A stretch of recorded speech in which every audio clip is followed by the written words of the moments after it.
Prosim, gospod Jelinčič, za malo vsebine tudi. Ja, malo vsebine. Poslušam tukaj neke nebuloze, kako zdaj pa malo vsebine. In tamle eni plešajo in ves cajt plešajo in gospod Golob, eni plešajo tudi pod vplivom kokaina. Mislim, a tukaj mogoče po sebi sodite?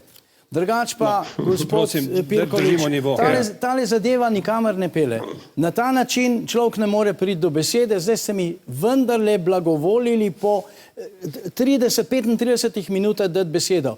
In zdaj hočete ne vem kaj odgovarjati. Jaz samo to povem. Slovenska nacionalna stranka bo delala za Slovence in za nobenega drugega. In zdaj se vam pa lepo zahvaljujem, ker v takmule kažinu jaz ne bom več sodeloval. Hvala lepa. Dobro. Hvala lepa, gospod Jaz pa repliko še. Jelinčič, izvolite. Jaz sem bil eden izmed imenovanih, ker nisem dal dohodninsko napoved.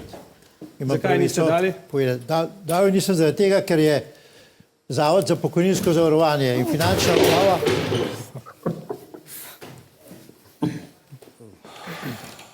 Vse v redu, gospod Jelinčič.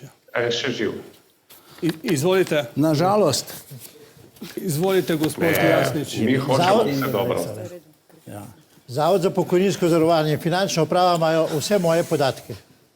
Niste me vprašali, če dovolim, da se v te podatke pogleda, ampak ne poiščete.